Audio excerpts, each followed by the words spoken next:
Representative Benny Abante, nilampaso ni Congressman Rodante Marcoleta sa pangalawang pagdinig sa Kamara sa budget hearing ng Office of the Vice President. Representative Stella Kimbo, walang imik sa mga naging banat ni Congressman Marcoleta, maging ang mga kasamahan nitong congressman na pinagtulungang pabagsakin si VP Sara at walang binatbat kay Congressman Marcoleta. Pero bago ang lahat, kung hindi pa kayo nakasubscribe sa aking channel, please do subscribe para lagi kayong updated sa mga susunod kong mga videos. Maaghang nabanat nga ang binitawan ni Cong Marcoleta sa Kamara dahil sa walang hiyang pambabaso sa mga representante sa Kamara kay Vice President Sara Duterte noong naganap na budget hearing. Matatandaang lahat ng mga kongresista ay pilit nililiti si VP Sara upang magsalita ito patungkol sa confidential fund noong 2022 na wala nang kinalaman pa sa 2025 budget ng OVP. Kaya namang Cong Marcoleta to the rescue kay VP Sara. Yung hindi po pagdating ng ating pangalawang Pangulo ngayon, ang suspecha ko po ay dahil sa nangyari na mga pagtatanong nung nakaraang pagdinig. I have heard the volume and the barrage of questions asked by members of this committee to the Vice President. Despite the fact, Madam Chair, I heard her several times saying, I forgo the opportunity of defending the OVP budget for 2025 by question and answer, and I leave it to the House of Representatives to decide on such proposal as presented. That was the template of an answer given by the Office of the Vice President. Madam Chair, napilitan po akong mag-raise ng parliamentary inquiry. I think I have earned this. If I survive my term up to next year, I would have survived also, or I would have completed 18 years in this institution. And in this length of time, I have observed a tradition. The tradition is the two highest positions of government, namely the Office of the Vice President and the Office of the President, are not traditionally subjected to questions. I have observed this for so long a time. May I refresh the memory of the members of this committee, Madam Chair. In 2022, the Minority Leader, Honorable Libanan, citing courtesy to the Office of the Vice President, took only about 13 minutes to move for the termination of the budget of the Vice President. And after that, the Majority Leader seconded the motion. That was 2022, Madam Chair. Then 2023, no less than the Presidential son, our own Senior Deputy Majority Leader, the Honorable Sandro Marcos, stood up and invoked the long-honored tradition of according courtesy to the OVP, the Office of the Vice President. And in the same manner, he moved for the termination of the Office of the Budget, the consideration of the budget of the Office of the Vice President. I also recall, Madam Chair, that it was terminated. And with the full consternation of Honorable Franz Castro, who then objected, but her objections were never heard until she moved to make up record by way of manifestation her objection. But the committee collectively said, you can no longer do that because there was already a termination of the hearing. This is the time-honored tradition, Madam Chair. For so long a time, we have kept and observed this. We have upheld this tradition. My question is this committee authorized to set aside or discard the tradition? That is the question. Your Honor, such motion was not introduced in the last hearing. I'm now introducing the motion, Madam Chair. I To second, terminate- Madam Chair. To terminate the consideration of the budget of the Vice President, Madam Chair, on the basis of the long and time-honored tradition, Madam Chair. In order for us to respect a tradition in the same manner that we have respected the tradition here that the first to interpolate every time is the member of the minority. That is the tradition. We have not yet discarded that. We're observing that because we are honorable members of this Congress. So the question is, why have we discarded that tradition? Is this committee authorized to set aside the tradition? If we are not able to do that, Madam Chair, then I honorably, respectfully now move to terminate consideration of the budget of the office of the Vice President, and I so move. Second, Madam Madam Chair. Nangyari po nung nakarat, nangyayari na naman ngayon. because no motion was introduced. You may not like the person, you may not like her presence here, but you have to respect the office of the Vice President. That is all. I have already related the value of tradition. Parliamentary procedures, Madam Chair, grow from or are enriched by traditions, experiences, and precedents collectively gathered by the House of Representatives over years, and the institution keeps them well. That is why, from my entry in 2004 or the 13th Congress until today, I have observed the observance of that well-kept tradition.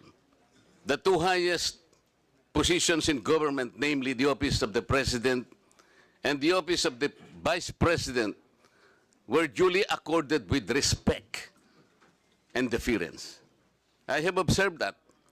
That's why I have relayed to you earlier, in 2022, the Honorable Libanan, invoking courtesy, took him only 13 minutes to dispose the office of the Vice President. And that was quickly moved, quickly seconded by no less than our majority leader. That was in 2022. I'm not going by record, Madam Chair. 2023, I said, no less than the presidential son, our own senior deputy majority leader, stood up and said that in line with the time-honored tradition of according courtesy to the office of the Vice President, I move to terminate the budget briefing of the OBP. And I can recall the Honorable Castro strongly objected.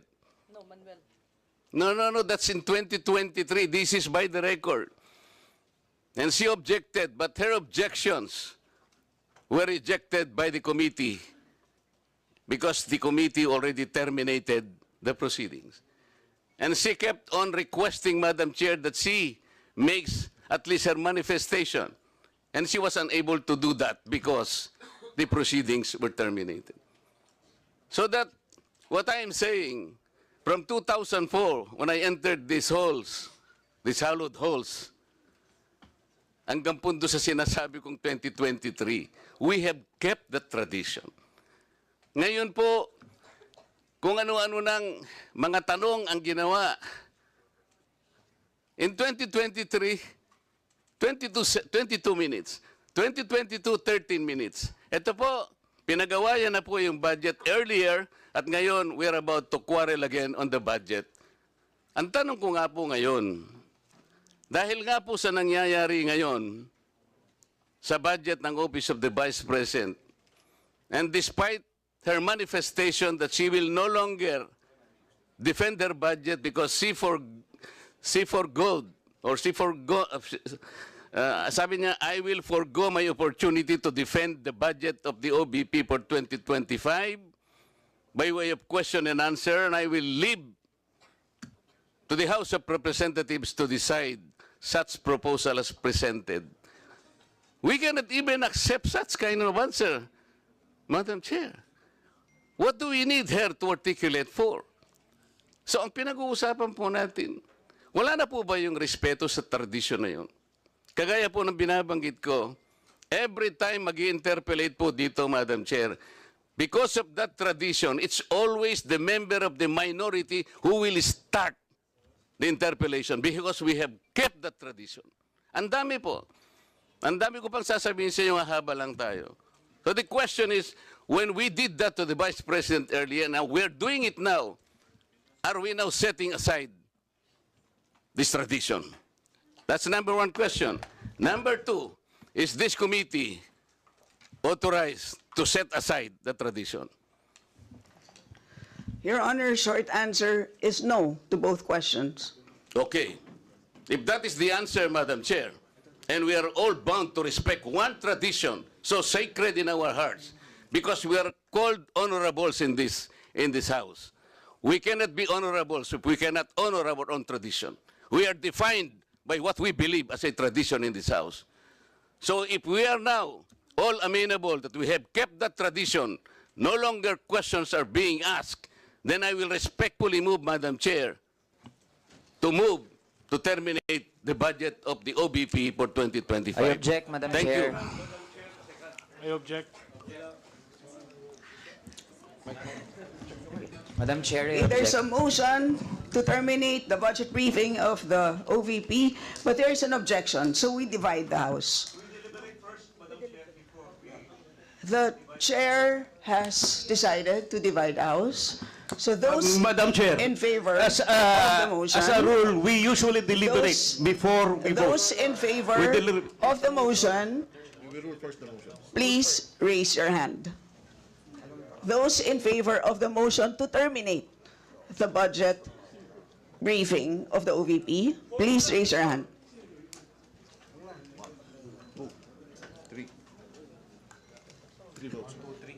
All those against. Those who are not in favor of terminating, raise your hand. For non-tradition.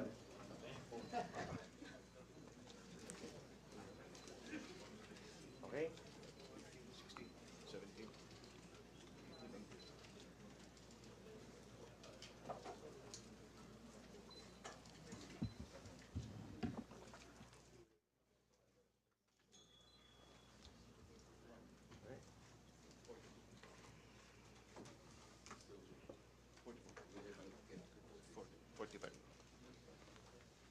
3 in favor, 45 against. 3 in favor, 45 against. Motion is The motion lost. is Lost. lost. Madam Chair, I thought we have kept the tradition. The tradition is no longer ask any question. That was the tradition. So why are you voting against the motion? The majority of the will It's- is it's- always respect. It's The will of the inconsistent majority with the is always tradition that respected. we have already agreed to observe. So we will Yes, Madam proceed Chair. to the next. You mentioned earlier that we will keep up the tradition. You said no. Earlier, For now orderly we voted proceedings, I against. remind the members to please wait to be recognized before speaking. So the chair now recognizes the Madam budget Chair. sponsor, the Honorable Zia Adyong, to give a recap of what transpired in the last hearing. Madam Chair, Thank you, Madam Chair. before Madam Chair. we proceed with Vice Chair Adjong, can I Yes, explain my Kong- vote, Madam Chair? Paduano? Can I explain my vote, why I voted against the motion of the Honorable Marcoleta? Just a short lang. You have 1 minute. Thank you po. Madam Chair, tama po, during the previous hearing, wala pong nag-move to terminate the budget. That's number 1 po, of the OBP. Number 2 po, the demand or the answers being given by the Vice President during the time, personally, it does not satisfy this representation. Thirdly, Madam Chair, the courtesy being given to the Office of the Vice President is afforded if she is present in the day's hearing. How can you give that courtesy when Faki is absent in the day's hearing, Madam Chair? I might change my vote for that, but Was the President of the are Philippines you present? recognized? Please. Congressman, Please I am wait about to to be be recognized, recognized. Madam Chair. Please wait to be recognized. Please proceed, Kong Paduano. You you're have not yet 30 seconds. recognized, Marcoleta. Madam Chair, maybe I will change my vote if the for the motion Marcoleta if the Vice President is present in today's hearing. But he's absent. How can I personally vote for that? Because he's not present in today's hearing, Madam Chair, and that courtesy should be given to those head of office that should be present during the budget deliberation, Madam Chairman. Thank you. So, Kong Zia, you're now recognized. The floor is yours. Thank you, Madam Chair. Majority Leader, Representative Manix Dalipe, Committee Chair Saldico, members, honorable members of this committee, Bismillahirrahmanirrahim. Assalamualaikum warahmatullahi ta'ala wa barakatuh. Good morning po sa ating lahat and welcome to the continuation of the budget briefing of the proposed 2025 budget for the Office of the Vice President. Madam Chair, in the previous hearing for fiscal year 2025, the Office of the Vice President proposed a budget of 2,037,305. As of the most recent report, the OVP has an obligation rate of 39.9% for 2024. During the last budget briefing, several topics were propounded that the committee sought to be clarified upon. First, members of the committee asked the Office of the Vice President regarding the notice of disallowance issued by COA for the confidential funds released in 2022 indicated that 73 million pesos or 58.6% of total was not utilized in compliance with Joint Memorandum Circular 2015-01 of COA, DBM, DILG, GCG, and DND. The Commission on Audit has ordered the disallowed amount to be returned. Second, several members of the committee examined the grounds for the disallowance. The COA report stated that this was due to non-compliance with guidelines and the non-submission of supporting evidence or documents. Third, it was noted by members of the committee that the 125 million pesos confidential fund for the fiscal year 2022 was utilized from December 1 to December 31 of the same year, in 2022. A common comment by members, Madam Chair, was that this short period of time within which a huge amount of fund is spent raised further clarificatory questions on the validity of the spending. Fourth, members of the committee raised that there were supposed duplications between the Office of the Vice President's medical and burial assistance programs and those provided by the DOH and the SWD.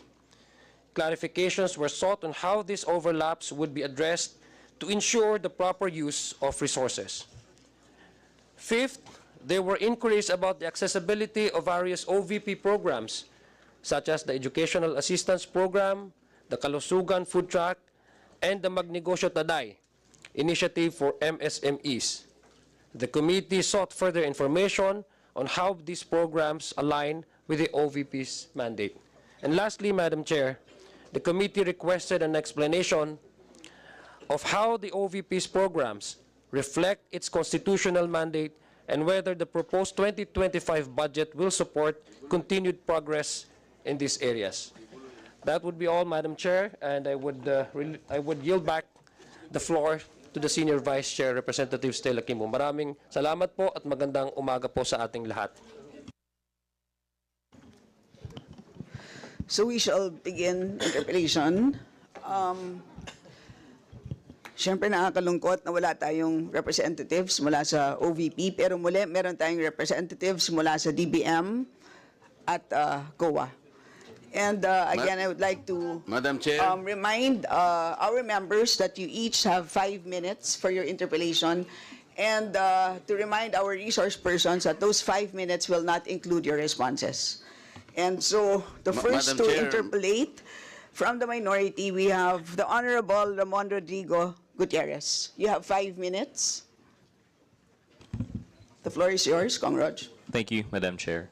Good morning po to our resource persons from the COA and the DBM. Madam Chair, this representation, first and foremost, laments the fact that the Office of the Vice President has failed to appear today. We lament the fact that as I understand, the committee actually extended courtesy. In the letter, it was indicated that the Vice President may or may not attend. However, it is required that a representative be here.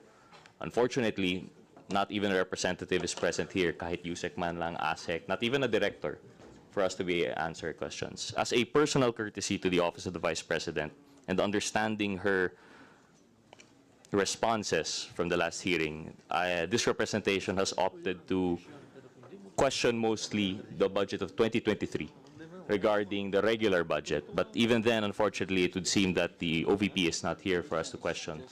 So but in line with their duty in the House for the deliberation of the budget, I will carry on with my questions. Siguro po dito na lang si COA because coincidentally, my questions are precisely on the COA report. So with that, Madam Chair, we'll be now proceeding with my questioning to the COA. Point of order, Madam Chair.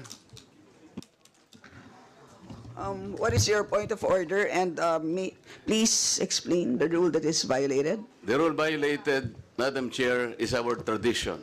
You just upheld that the tradition will be respected. And so if questions will still be asked, then the tradition that we have kept so well, that you have said that we're not about to discard right now, will be disrespected again. I thought we understood each other. Cong Marcoleta, we had already voted earlier on that issue. That's on another tradition, matter, so Madam Chair. your point is not well taken. Please proceed, Cong Raj. Thank you, Madam Chair. So, Madam Chair, I'd like to direct my question to the COA. Madam Chair, I understand part of the budget of the OVP was utilized for the construction of satellite offices. Would that be confirmed by the COA? The Office of the Vice President has several satellite offices. 3 established in 2022 and 7 were established in 2023. So it's wait. I stand corrected. 3 force based on the report, or 7 was established in 2022 and 3 was established in 2023. So around 10 satellite offices were established by the Office of the Vice President. Madam Chair, my next question was supposedly about whether there were additional satellite offices or extension offices established in 2024. But I believe the COA will not be able to answer this, so I will forgo this question. I also have a question as to whether there will be additional SOs and EOs in 2025 as to their proposed budget. But I understand also the COA will not be in a position to answer this, so I will forgo this. Madam Chair, based on the OVP, annual audit report for 2023, there is an item there regarding the rent and lease expenses. Would you be able to clarify with us what were your findings on rent and lease expenses?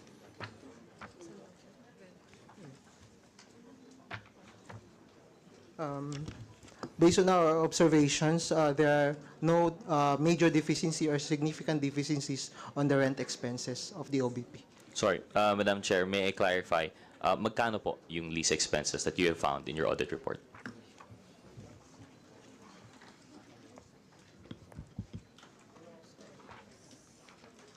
Based on the notes to financial statement prepared by the agency, the amount of rent expenses for the year 2023 is around 53,463,434.11.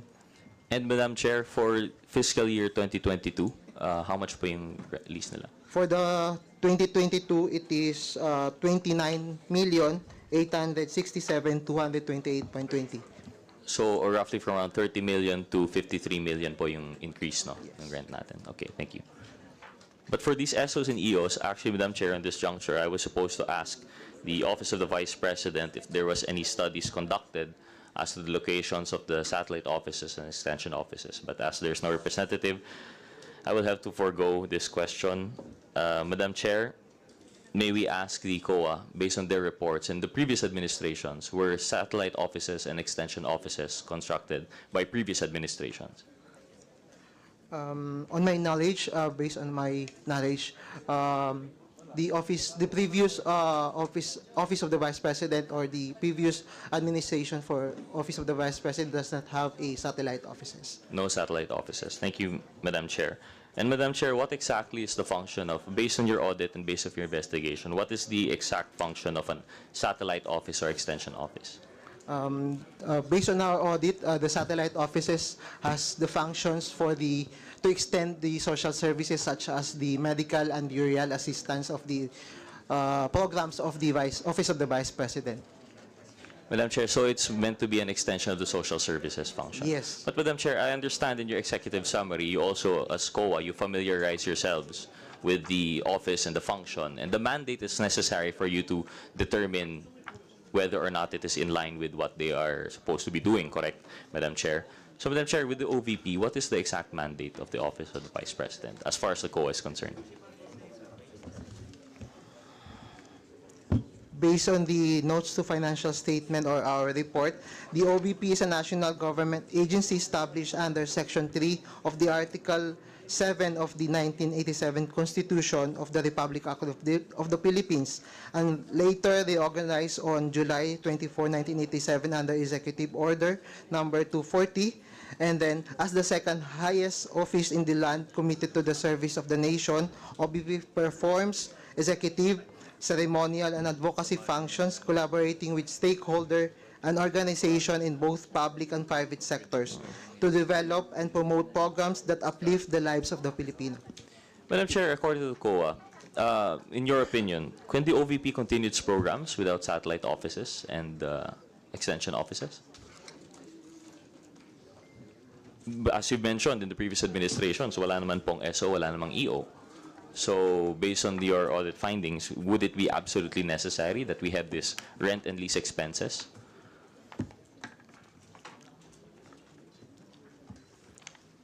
I think if the question is kung necessary po ba yung mga pag-open ng extensions offices, I think the question must be addressed to the Office of the Vice President, not the auditors. But then on our point of view, based on our audit, that to extend the services, it is considered or it may be okay for the Office of the Vice President to open an extension office or satellite offices to extend their services. Thank you, Madam Chair. Actually, I would agree, and I was actually considering foregoing that question, but I just wanted to get the COA's opinion since they have institutional and historical knowledge of yung previous administrations and the fact that they were able to carry out their functions without satellite offices and extension offices. But with that, Madam Chair, understanding also that tama naman po yung sinabi ng COA that perhaps the SO and the EOs are there to assist in the administration of other functions of the OVP. I understand that there's a finding in your observations and recommendations, number 8, regarding the cash advances. Can you please clarify? Ano po ito? Madam Chair, under the number 8 of the observation, this is the under and over budget allocation for each satellite offices.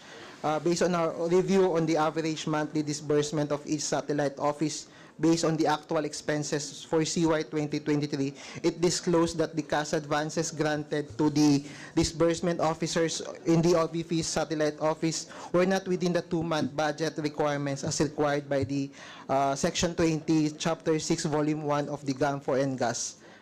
So there is an under and over 2-month budget requirements. Madam Chair, my understanding po of this cash advance is to allow for the orderly administration of those functions of the SOs and EOs po, no? And rightly, there are guidelines with the COA that 2 months po yung ideal na meron parang for their operating usage. Madam Chair, can the COA correct us? Based on their understanding of the nationwide needs of budgeting and auditing, are all regions equal po ba? Are all the requirements equal throughout the country? Or varying naman po siya based on demographic, based on demand? With other functions, for example, in your auditing of the DSWD, sa history po ninyo, when auditing their social services functions, equal po ba palagi ang budget ng kanilang regional offices? Madam Chair, on my knowledge, actually, dapat po mayroong assessment on the scope or the number of beneficiaries involved, kasi kung assistance po ito, kailangan nating i-consider yung number of beneficiaries. So hindi po dapat equally. Correct. So we should be actually considering ano po yung pangangailangan ng ating mga kababayan, ilan po yung ating mga kababayan doon, yung population center, yung how far they are from the office. Yun po ay mga aspects that we consider when setting up regional offices. That would be a fair assumption to make. Correct po, no, Mr. Chair? Madam Chair? Madam Chair, yes po. Yes. Madam Chair, do you find it odd that for all of these ex-satellite offices, they share an equal 2.2 million cash advance?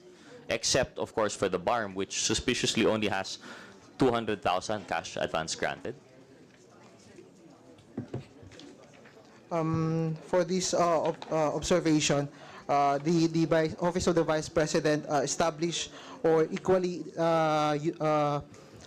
granted cash advance for 2,200,000 for each satellite office except for the BARM. So kaya po meron kaming observation na over budget utilization, kasi for us, I think hindi dapat siya uniform. It must be consider po yung lawak ng scope or yung mga beneficiaries involved po natin para po ma-consider yung tamang amount na i-establish po natin. So as you can see in the report, there is a under over budget requirements. So meron pong mga satellite offices na sobra-sobra yung budget. At the same time, meron naman pong mga satellite offices na kulang yung budget. And I would then- Madam Chair, parliamentary inquiry, Madam Chair. Madam Chair, Yeah. parliamentary inquiry. The Honorable Abante. It is also a cherished tradition in Congress that whenever we deliberate the budget of a certain agency, that the head of the agency must be present. At this point in time, there are no staff here. The head of agency present on the office of the Vice President. And we only have a DBM here. A DBM even answered that only, the COA even answered that only the OVP could be able to answer that. Perhaps we could be able to say it. Kanina, sinabi rin po ni Cong Marcoleta, is a cherished tradition to approve the budget immediately. But there's a cherished tradition that when we deliberate a budget of any agency, that the head of agency should be present. That is my parliamentary inquiry, Mr. Chair. So, as we had explained earlier, we received a letter dated 10 September. At doon sa liham na yon, pinaliwanag ng ating Vice Presidente na sinabmit na po niya lahat ng mga documents na sa tingin niya ay kakailanganin ng Kongreso sa ating pagkilatis ng kanyang budget. Yes, Madam And Chair. so, yun po but, ang sitwasyon natin sa ngayon. Pwede natin, pagkatapos ng ating interpellation, pwede natin desisyonan kung anong gagawin. Pero sa ngayon, ipapagpatuloy muna natin ang pagtatanong. Madam Chair, let me Honorable explain. Abante. No? But her letter, actually, na her not being present here, is an insult to this institution.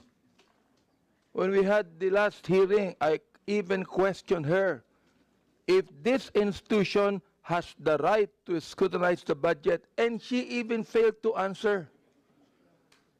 My goodness, I think that her writing a letter to us telling us that she has completed this, she still must be present, Madam Chair. And because she is not present, she is actually insulting the second institution that should scrutinize the budget of the Vice President. And I do not care even if she is the Vice President, Madam Chair. I will not allow that Congress will be insulted by the head of any agency.